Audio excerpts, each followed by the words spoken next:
Hello and welcome to Mr. Randy's Wine and Spirits. I'm Mr. Randy, and if you're new to the channel, hello, welcome. Come on in. All my returning viewers, you know how we do.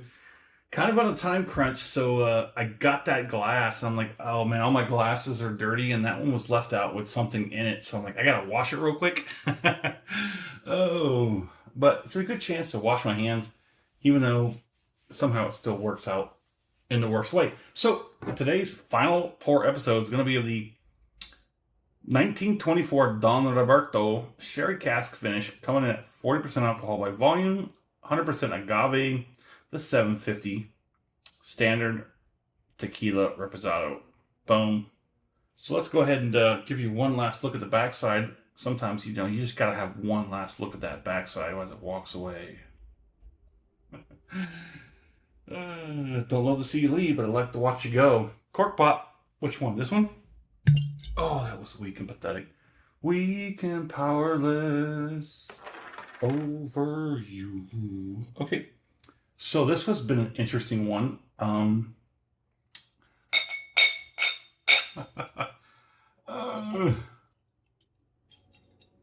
headstand for this one.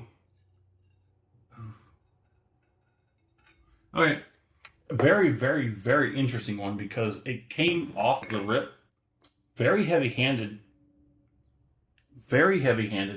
with everything, really, because I mean most off the rip bottles do come off heavy-handed. Some of them, when they come off less so, it means that it's gonna die. It's gonna take a nosedive relatively quickly, so you gotta drink it faster.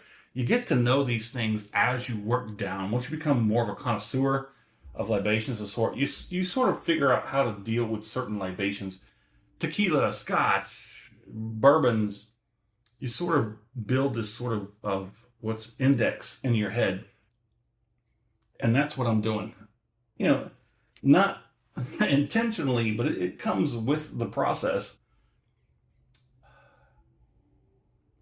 Sherry Cask finished tequila. This is the first cask finished tequila I think I've had. This one is interesting. It's sort of got a sort of a sour, sort of a off tinge. I can't explain it. It definitely smells like a sherry cask finished tequila, reposado. It's got such a unique nose. I don't know how to explain it other than that. And it is what it is. Anyways, I do a 3-part series to my process. Part 1, off the rip, get it home, crack it open, have my first pour, share my first impressions with you because that's what we do. Part 2, full review time. We drink it down halfway, put the cork on it, put it back on the shelf, let it sit for a week and a half. I go online, find out as much as I can, bring back next to nothing. We talk about it. I will score it, and then we will continue to drink it because Part 3, where we are today, final pour episode, thusly named, we'll have the final pour in the glass compared to the first pour off the rip and everything in between. This one was absolutely, what is it, blunderbuss? English. It was crazy, chaotic. Hard to tell anything apart from anything because it was so unique, so rare, something I haven't had. It was very difficult to put a fine point on it. That's difficult when your brain is trying to process so much stuff, like different languages and oh, I think that's one of the wishes I ever had. Like, if you could wish one thing you could do, I wish to be able to communicate with anyone of any language, any culture, any society, anything, just to be able to understand and then converse back. There's so much going on that it's crazy. Like, it's hard not to get sidetracked or muddled. It's still got that uniqueness that it had off the rip. Linguist, multilingual.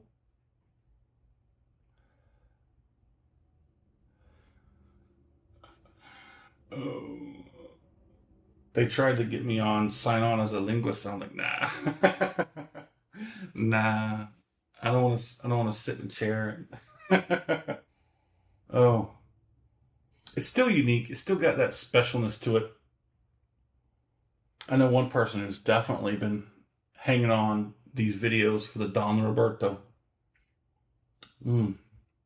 It's still got that like that deep, rich sherry staunchness over the tequila, but the tequila does not get lost in the sherry. So let's go ahead and move on.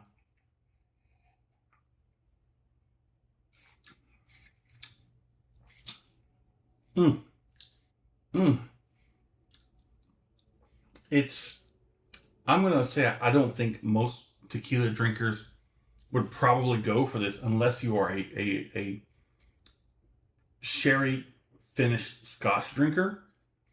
Because I think sherry Scotch is one of the most sherry finished libations out there. I don't see a lot of bourbons finished in sherry. I do see a few Scotch that are finished in tequila, mezcal. There's a few bourbons that are also finished in tequila. It's different, but I'm definitely now thinking I'm more likely to be open to a tequila finished whiskey bourbon, if you will. There's a few out there like the Angel's Envy. I think the Angel's Envy does have a tequila or mezcal finished expression, but now I'm more open. Now I'm more open to those wild, wacky, hey, let's just send it, full send, see how it works. You come back and tell me. Crash test dummy checking in for duty. It's different. It's got a different nose. It's got a different palate. You just have to be open-minded. Erase everything else beforehand. Just sweep and clear. Sweep and mop. It's actually nice. Let's go ahead and get this next one.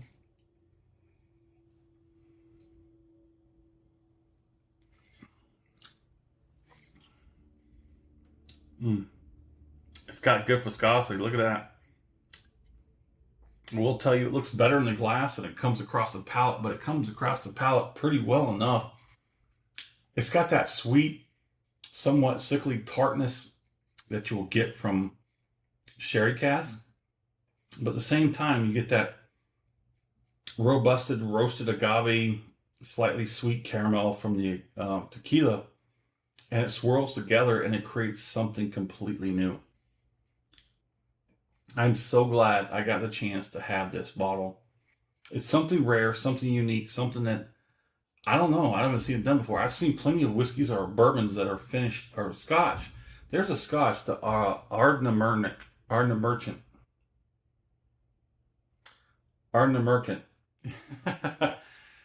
They have an expression that is finished in mezcal. I'm definitely thinking about getting that. Mezcal has a very deep, ripe staunchness to it. It's something that's not, it's not for the average tequila drinker or whiskey drinker. It's got a seriously deep, deep staunch to it. But you can get some lighter ended, like the Pueblo from Vida Del Maguey. Del Maguey Vida Puebla. My recommendation, if you want to try some mezcal, Del Maguey Vida Puebla. That's the lowest expression they have. And then they bump up to the Classico and the De Muerta.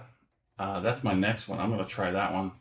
But that's my next mezcal. Unless somebody gives me something better and I actually do some research. So when I'm very new to a libation of sort, I do a little bit of research and I look at some recommendations.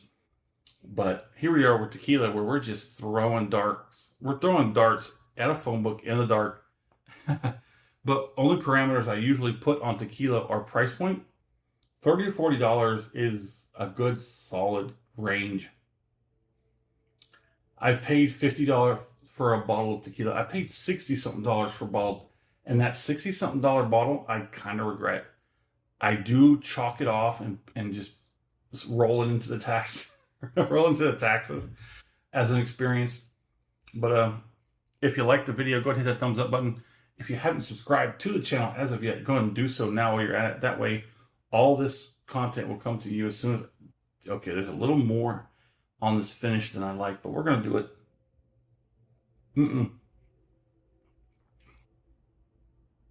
No, we're not. There's a little bit of like dry smokiness, but it's not completely dry because it's counterbalanced with the juiciness of the tequila.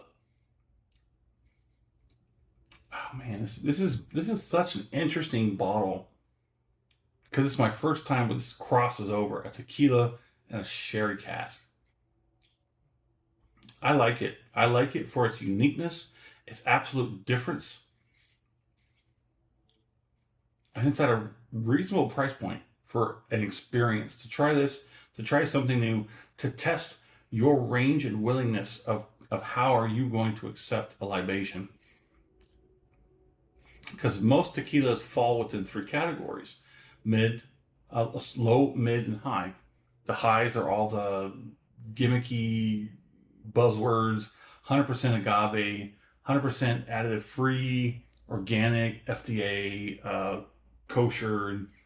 That's where it gets stupid expensive. But in the middle section, that second part where things fluctuate back and forth, acceptance of some glycerin, a little bit of additives, but it's okay. As long as they don't put it on there and lie to you, it's absolutely fine by me. Should be by you as well. All the lower end, it's like you get what you get, right? I mean, you're swinging low and you're paying low and you just accept what you pay for. You can get a good $10 bottle of tequila, but also you can get an absolutely crappy $10 bottle of tequila. So let's go ahead and I think we've worked this down to the finish where we're going to slowly work this finish, but let's get it on.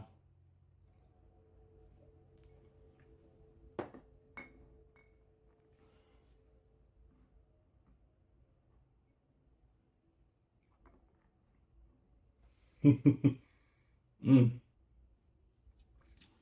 Like slow, dry, roasted agave with slight sweet but tart cherryness, deep, rich black cherryness.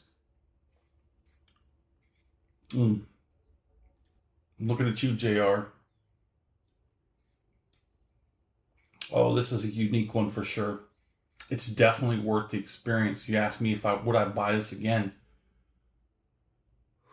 That's a difficult one because it's so unique.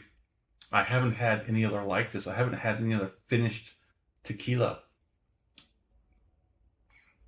But I would say this is definitely one to give a go. To give a green light on. Go for it.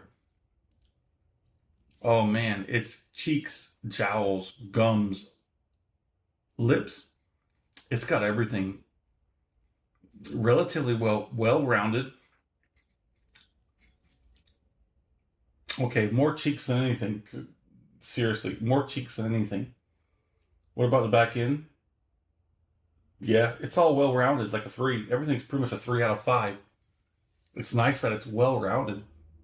All over the place, all at once. I can hear the lawnmowers starting up outside, so let's go ahead and finish this up. There is a bit of a that sensation on the very back end at the esophagus, where you get that slight sort of a indigestion sensation. It's almost like a pressure that builds up very behind. Everything else is magnificent. It's working overtime. Everything is at least a 3 out of 5 on this finish. It's very nice. It's a very delectable, very unique. It's absolutely worth it, in my opinion, for the experience. It's not your average tequila, that's for sure. And it's more like if you ever had a heavily sherried scotch, so much so where I think the sherry is pushing the limits of your acceptability. It's kind of like that, but it works better with the tequila than it does a scotch. Because the tequila has that sort of like a sweet, that agave, sugary sort of, that sweet and tartness comes together. It's like a sweet and tartness kind of thing. It's a very unique experience, and I absolutely love it. There it is. Would I buy this again? All that's said and done, I probably would if I found it to be like a species going extinct. I would buy one, put on the shelf, just so that, hey, one day I could show you what you can do what you can do with tequila beyond your standard, pagan form. But there it is. As always, in the comments section, let me know where you're at. What are you currently drinking? Have you had a 1924 Don Reberto Sherry Cask Finish Tequila Reposado? And as always, thanks for stopping by here at Mr. Randy's Wine and Spirits. Have a dang good one.